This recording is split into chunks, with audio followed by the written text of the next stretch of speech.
We drive north of Denver near Longmont, Colorado. Here, on November 1st, 1955, a mainliner Denver Douglas DC-6B aircraft went down and skidded through this field. On this farmland, the Hop family had just sat down for a family dinner. They had spent all day harvesting sugar beets. Suddenly they hear a loud boom that rattled the windows. They hurried to look outside and heard the roar of the engines. They knew it was an airplane, and there was a ball of fire shooting down from the sky. Conrad Hop, 18, and his brother ran to their 57 Chevy and drove to where the fireball had crossed the sky and out of sight on the other side of the farm outbuildings. Conrad's brother stopped the car and jumped out. "Go back and get some coats." But Conrad had already seen someone strapped into a seat. "I'm sorry," he said. "I can't do this." One of the first attacks in a commercial airliner in the U.S. Also, the deadliest in Colorado history. All 44 on board gone. A 5-person crew and 39 passengers from 13 months to 81 years old. Conrad Hop's girlfriend Martha and her father lived only 2 miles south and also heard the crash. They ran outside and drove towards the wreckage, as well as many others, running and driving to see what the big boom could be. About a quarter mile up the road, they began to see silverware from the plane, letters, pieces of paper, dinner trays, and through the carnage, Martha, Conrad, in their 2-ton truck, looked for bodies all night. Investigators and onlookers described the night as a scene of death and horror, under flickering flames, searching in a state of shocked daze. For the next few days, they stood in line stretching out across the field, searching for every piece of the plane. It was meticulous work.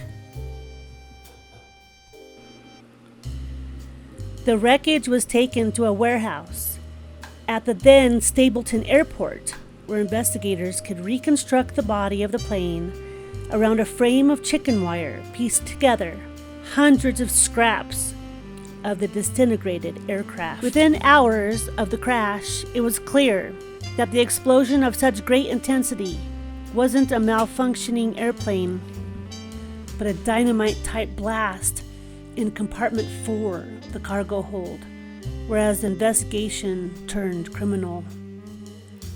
Then another team began the long and complicated task of gaining background checks on all 44 victims and finding out what luggage each passenger was carrying and what happened to them.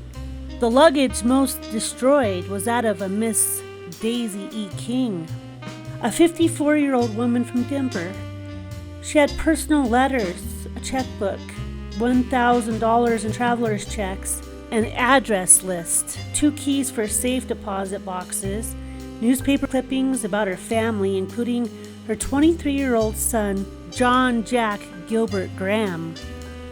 Graham was in the newspaper clippings, charged with forgery a few years earlier, and placed on the most wanted list. The investigation focused on the King family and the troubled relationship with Jack Gilbert Graham. Graham had supposed to receive an inheritance, but the mother and son had argued for years.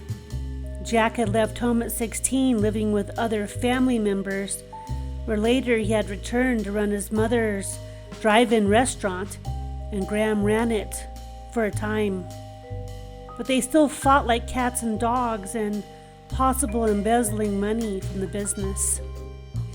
Before the plane crash, strange occurrences had happened. An explosion damaged the restaurant, but the blame was towards a disconnected gas line.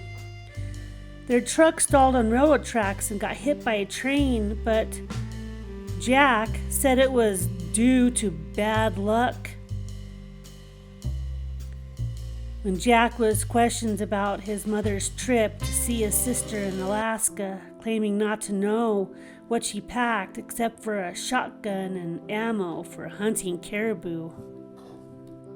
The airplane had taken off from Stapleton Airport at 6:52 p.m., bound for Portland, Oregon. 11 minutes later, an accident report from the Civil Aeronautics Board reported a bright white flash and a flare in the distant northern sky.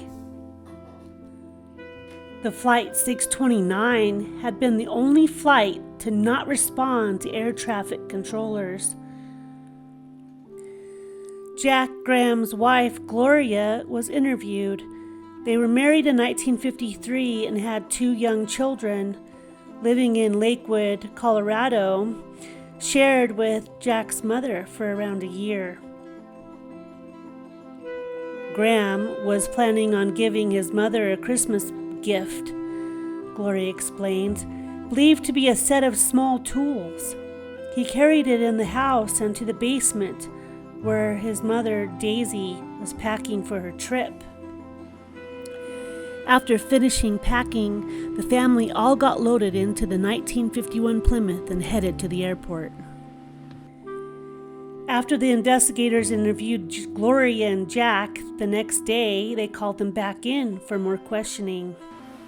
The explosion, investigators found, was due to Jack's anger toward his mother, and he packed 25 sticks of dynamite in her luggage, and at 5,780 feet, 8 miles east of Longmont, here in this field, the wreckage spread over 6 miles. They showed some tattered pieces of luggage to the couple, and they identified them as belonging to Daisy. They told Gloria she could leave, but asked Graham to stay for a few more questions.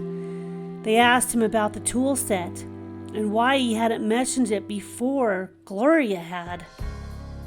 And at the airport, he had purchased a trip insurance policy on his mother's name.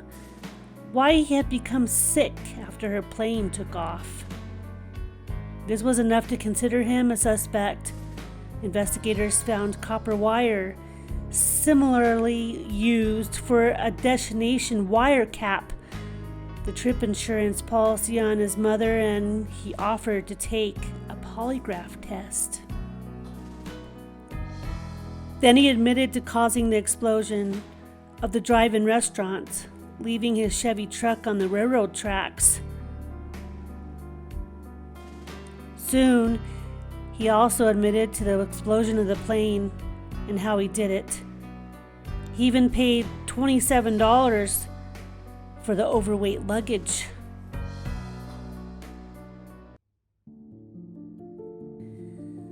He said he knew there would be dozens on the plane in danger, but it made no difference to him, stating, when their time comes, there's nothing they could do about it. The case went to court in April of 1956, 5 months after the tragedy. Graham's attorney argued that his confession was under duress, but that was dismissed.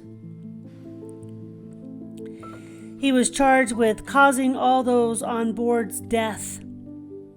The trial, the first to be televised, and there wasn't a specific federal law at the time for blowing up an airliner. Graham did not testify. All evidence was accepted by testimony. May 5, 1956, the jury came to a guilty verdict after 69 minutes. They recommended the death penalty. The judge set a date for August 1956. Execution was delayed once. But on January 11, 1957, Graham was executed in the Colorado State Penitentiary gas chamber.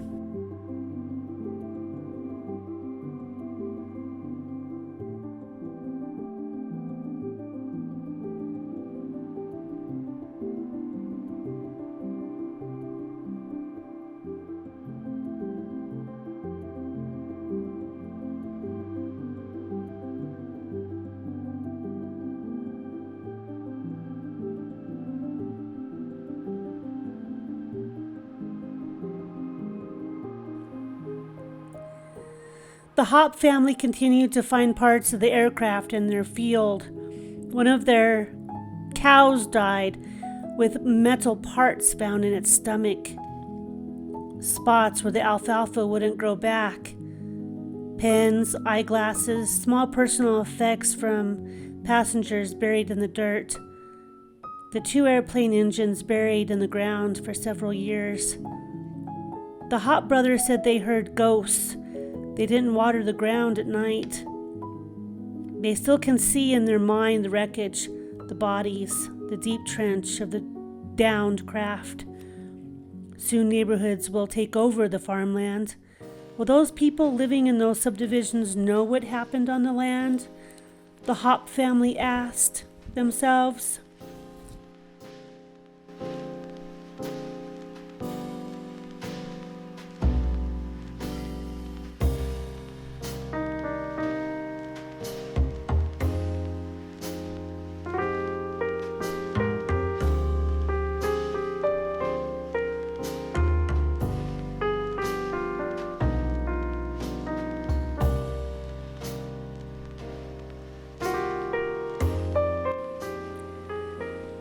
A reflection from the lost.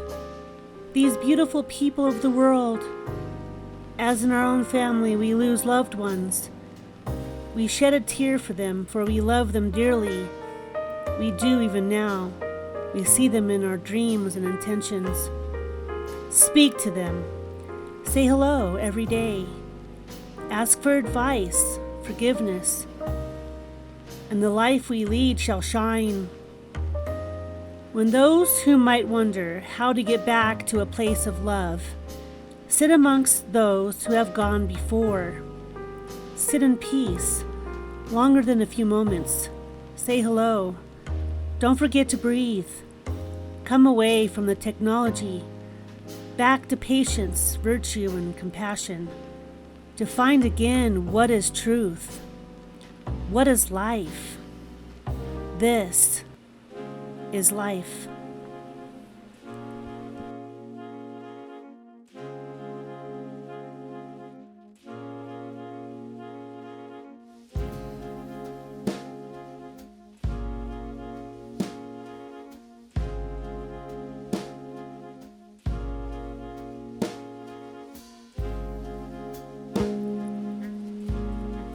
We have driven to beautiful and historical Fairmont Cemetery.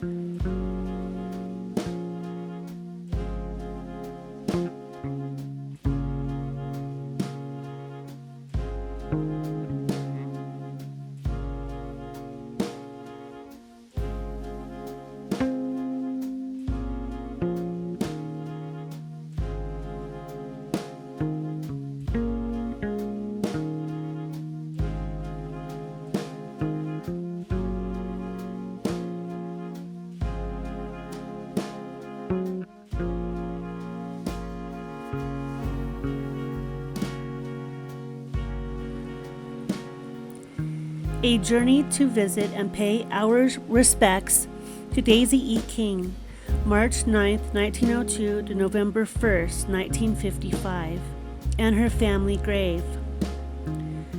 Her father Gilbert, her father's first wife Frances Myrtle, her mother Debbie, sister Vida, and brother Gilbert Jr.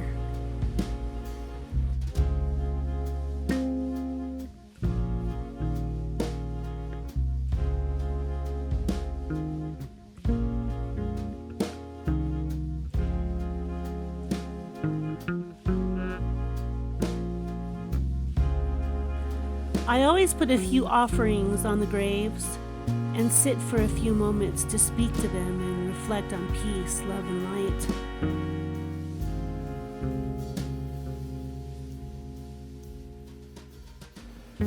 And until the next tale from beyond, peace, love, and light to everyone, you and yours. Thank you for watching.